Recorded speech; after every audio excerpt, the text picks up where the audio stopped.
Lucille Ball, the blazing redhead who ruled American television, carried a secret so explosive it could have shattered her entire empire.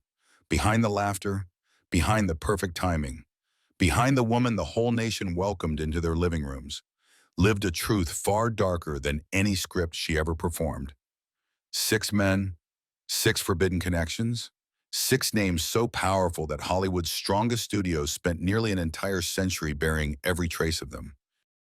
While America adored Lucy Ricardo, the woman behind her was fighting through betrayal, loneliness, and passion strong enough to risk everything she had built. And now, as the last surviving insiders finally break their silence, the truth is no longer containable. The walls of old Hollywood are cracking, and her most guarded secrets are spilling out. If you want more hidden stories the studios never wanted you to hear, hit subscribe. And if you are ready to uncover the identities of those 6 men, comment number 1 below. The first man was Henry Fonda. It happened in the early 1930s, when Lucille Ball was still just another union player lost inside the endless hallways of RKO Studios.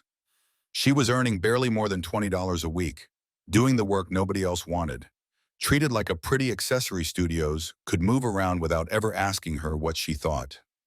In those days, actresses were decorations, not voices. And then Henry Fonda stepped into her world. By 1935, Fonda was already becoming a national figure, a leading man whose calm strength could steady an entire set. He was known for his directness both on and off screen, a man who spoke clearly, looked people in the eye, and made you feel like your words mattered. For Lucy, who had spent years being ignored, that simple respect felt revolutionary. Studio insiders from that era say the chemistry between them was immediate and impossible to miss. It was not dramatic or loud. It was quiet, focused, and deeply human. A spark that flickered in the moments between takes when they talked about timing, character, and what made something funny. And that alone made the whispers dangerous, because both were married. In an era when a single rumor could destroy a career, even small moments felt like fire. A wardrobe assistant who worked with both stars later told Hollywood historian Robert Mattson that Henry was the first man who ever made Lucy feel truly respected. While others saw her as a pretty face under bright lights, Fonda talked to her about ideas. He asked her what she thought, why she believed a scene worked, what she wanted to try. That was the first time someone treated her like a comedian in the making, rather than a chorus girl who got lucky. The alleged affair, if it happened, was brief. 2 people trying to navigate marriages, studios, and reputations in a city built on gossip. But those close to Lucy insisted she never forgot him. In a 1970s interview, when asked about Henry Fonda, Lucy simply smiled, called him a true gentleman, and changed the subject. But the people who knew her best said her voice always softened when his name appeared. What many fans never realized is that their connection did not end there. When Lucy struggled in the early years of Dissolute Productions, Fonda quietly offered guidance, helping her understand Hollywood not as a performer, but as a business leader.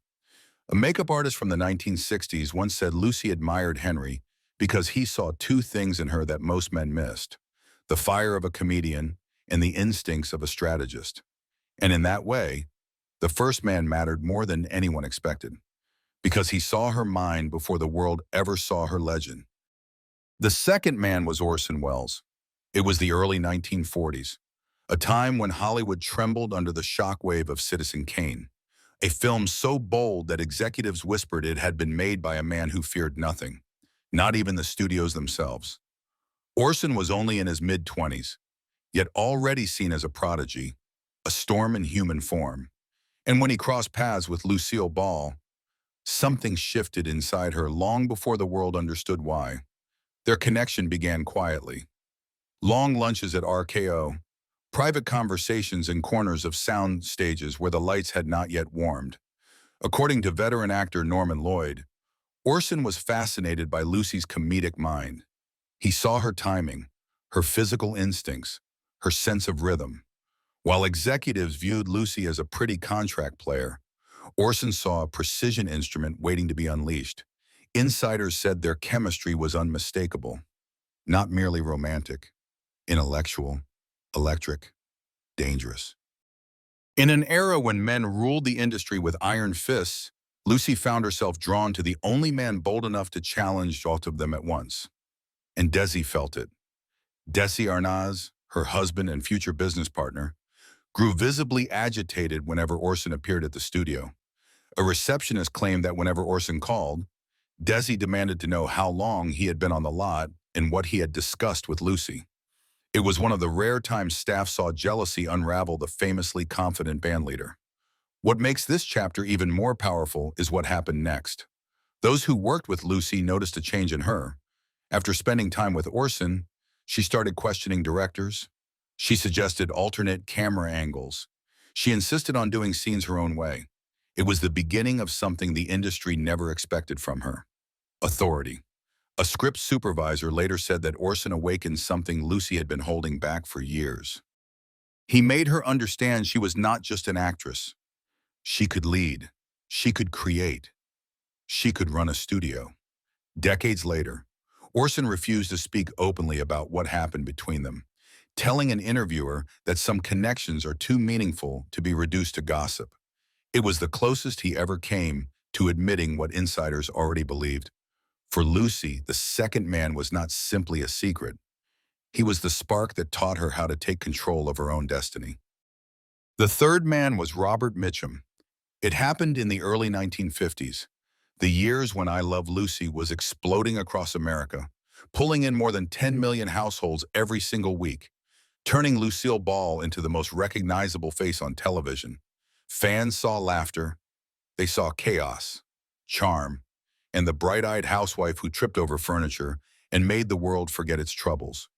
But behind the cameras, Lucy was hurting. Desi Arnaz was becoming famous in all the wrong places. His late nights, his drinking, his wandering attention. The tabloids did not print everything, but insiders at Desilu knew the truth. Lucy was living inside a marriage that felt like a glass castle cracking at every edge. And it was during this fragile time that Robert Mitchum stepped into her life like a shadow made of smoke. By 1952, Mitchum had already built a reputation as Hollywood's most dangerous leading man. He had survived a highly publicized arrest for marijuana, something that could have destroyed his career in that era. Instead, it made him even more magnetic. He was tall, quiet, and carried a kind of stillness that made people lean in without knowing why. Compared to Desi, who sparkled with energy and charm, Mitchum was a different universe. He did not perform. He existed. And Lucy, exhausted from trying to hold her marriage together, found herself drawn to that calm like someone finally reaching shade after standing too long in the sun. A production assistant who worked on both Desilu sets and Mitchum projects claimed they met at industry events and slipped into conversations that lasted far too long to be innocent. People noticed how Lucy's shoulders relaxed around him, how she laughed in a way that was quieter, more real. One assistant said Mitchum was everything Desi was not: steady, controlled, impossible to read, and somehow deeply comforting. The rumored affair was believed to be brief, perhaps only a few weeks, perhaps a few months, but it left a mark. Television critics years later pointed out that, starting in mid-1952, Lucy carried herself differently on screen. A new confidence, a new kind of femininity beneath the comedy. As one scholar put it, there was a maturity behind her eyes, a woman who knew her own power even when playing a character who pretended not to. Mitchum himself never spoke publicly about Lucy, but his niece revealed in a memoir that he kept a signed photograph of her tucked inside a private desk drawer until the day he died. It was not framed, not displayed, but kept close, as if it belonged to a memory meant only for him. What made this chapter so dangerous was the timing. America adored Lucy as the perfect wife. Being tied to a man like Mitchum could have destroyed the brand she and Desi fought so hard to build. And yet something in her chose the risk, even for a moment. Because sometimes, when a life is cracking at the edges, even a brief storm can feel like relief. The fourth man was John Wayne. By the late 1950s, both Lucy and Wayne were giants in Hollywood, each carrying a legacy so massive it could fill the studio lot. Lucy was ruling television with numbers no actress had ever touched, reaching more than 10 million households a week. Wayne was the king of westerns, a man so synonymous with American heroism that entire generations grew up imitating his slow, deliberate walk. On paper, they had nothing in common. But Hollywood is a place where the most unlikely connections often hide in plain sight. Their paths crossed often at charity galas, award shows, and film premieres. Wayne was between marriages at the time. Lucy was living through the silent storms of a marriage that felt more like a war zone than a home. And slowly, quietly, a bond began to form between the Queen of Comedy and the Duke of the Frontier. According to a driver who worked for both stars at different points, the two shared what he called a weekend that no one ever mentioned again. In his private journal, the driver wrote that it was understood by both of them. No drama, no promises, just two people finding comfort in each other at the exact moment they needed it most. What gives this story weight is not gossip, but the decades of affection that followed. When Wayne appeared on The Lucy Show in 1966, the chemistry between them was unmistakable. It was not the playful sitcom banter Lucy shared with other guests. It was familiar, warm, as if they carried a shared history that lived between the lines of every scene they filmed. A set photographer recalled a moment between takes when Wayne leaned in and whispered something into Lucy's ear. She laughed, not the high-pitched comedy laugh the world knew, but a quiet, genuine one. Then she squeezed his hand, not romantic, not public, just intimate enough to suggest a connection deeper than friendship alone. Those who knew Lucy said she admired Wayne's steadiness. After years of living with Desi's emotional highs and lows, she craved calm, predictability, and old-fashioned loyalty. And Wayne admired Lucy for reasons far fewer people knew. His son Patrick once shared that Wayne believed Lucy had more courage than half the studio executives he ever worked with. The two maintained a warm relationship for decades. Whenever Wayne's name was mentioned, staff noticed Lucy's face soften in a way that suggested affection rather than longing, respect rather than regret. Their story was never a dramatic romance, never a scandal meant for headlines, and never something either of them flaunted. It was a brief crossing of paths between two icons who carried heavy burdens behind their fame and understood each other in ways the public never would. John Wayne was not the man who changed Lucy's life forever. But he was the man who reminded her, in the middle of chaos, what quiet strength felt like. The fifth man was never named in public. Not by Lucy, not by Daisy, not by the studios that built their empires on secrecy. He was simply known among insiders as the CBS executive. And in the mid-1950s, he became part of one of the most whispered, most dangerous chapters in Lucille Ball's private life. During these years, I Love Lucy was not just a hit. It was the beating heart of American television from America, pulling in more than 15 million households every week. The world laughed with Lucy Ricardo, but Lucille Ball, the woman behind the character, was living through a marriage cracking under the weight of Desi Arnaz's infidelities, hidden affairs, late nights, a pattern that chipped away at her confidence year after year. According to staff at Desilu, Lucy eventually reached a breaking point, and that was when the CBS executive stepped into the picture. Several employees later admitted, under conditions of anonymity, that this was not a romance born from passion. It was born from exhaustion, frustration, and a need for leverage in a world where men held every string. A secretary who worked in the upper floors of CBS said she heard older assistants whispering that Lucy wanted to reclaim her dignity after years of humiliation. One night, after a heated argument with Desi, she is said to have walked into the office of a man who was not only powerful, but dangerously close to Desi in both business and friendship. A studio accountant later told researchers that Desi knew something had happened, but he could not say a word, because he himself was drowning in his own scandals, with more than 10 women tied to his name during those peak years. When he once tried to confront Lucy, she quietly mentioned the executive's name.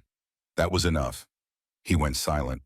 The power dynamic shifted overnight, and the industry noticed. Around 1955, Lucy suddenly began receiving exactly what she demanded from CBS: higher budgets, creative control, authority over shooting schedules, approval over scripts. Even senior executives tiptoed around her requests. One writer from I Love Lucy said it felt like someone had handed her a crown behind closed doors. After years of fighting for every inch, she walked into meetings like someone who finally understood her own power. Her longtime personal assistant later wrote in a private memoir that the affair, if it happened, was not about revenge alone. It was about survival. Lucy told her that sometimes people only respect you when you speak to them in the language they understand. The CBS executive never spoke publicly about what happened, and Lucy never confirmed it. But insiders agree that after that moment, she transformed from a brilliant performer into a force capable of running Desilu Productions and ultimately taking full control after her divorce. The fifth man was not the great love of her life. He was the turning point that showed her she could claim her own empire. The sixth man was Dean Martin. By the late 1960s, Lucille Ball had survived more storms than most Hollywood stars ever faced. She had endured the collapse of her marriage to Desi, carried the weight of Desilu on her shoulders, and rebuilt her life piece by piece. She was still an icon, still powerful, still beloved by millions. But behind the laughter, she lived with a quiet loneliness that fame could not soften. Dean Martin understood that loneliness. He was drifting through his own difficult chapter after the end of his legendary partnership with Jerry Lewis. His nights were quieter, his circle smaller, and the world that once adored him felt dimmer than before. So when he and Lucy reconnected during charity events and industry gatherings, something gentle began to form between them. Not passion, not scandal, comfort. A neighbor who lived near Lucy in Beverly Hills recalled that Dean's distinctive car would appear at her driveway late at night. Not every night. Just enough nights to make people wonder. She said it was not about lust. It was two survivors finding each other in the wreckage of their pasts. On television, their chemistry was undeniable. Whenever Dean joined her on a variety show or special, Lucy lit up in a way that was different from her usual comedic sparkle. It was warmer, slower, a glow that seemed to come from someplace deeper. A producer from one of those specials later said they had a shorthand with each other, a kind of emotional fluency that only comes from shared pain. People close to Lucy noticed that she softened around Dean. She laughed more easily. She relaxed in a way she rarely did with other men. Her longtime hairdresser said that when Dean entered a room, Lucy's voice changed. Not into the high-energy Lucy Ricardo tone, but into something lower and truer. She trusted him. Even more telling was a memory from Dean's daughter, who wrote that her father kept a private phone that only rang for a few select people. Lucy was one of them. When that phone rang, he would step outside, speak quietly, and never explain the conversation afterward. Gary Morton, Lucy's second husband, knew about the friendship and was not threatened by it. Their marriage was built partly on companionship and stability, and he understood that Dean was part of the emotional world Lucy had before him. Dean Martin was not the love story the public expected.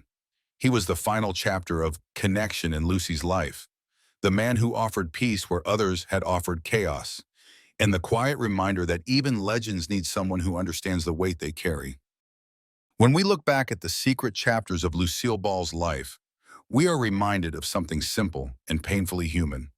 Even the brightest legends carry private battles. Even the woman who made America laugh carried her own heartbreak, her own longing, her own search for respect and connection. These stories are not here to judge her, but to understand her, to see the woman behind the cameras, the choices shaped by loneliness, ambition, betrayal, and the need to feel valued in a world that rarely valued women at all. What we learn from Lucy is this: strength does not always look loud. Sometimes it looks like rebuilding after a broken marriage.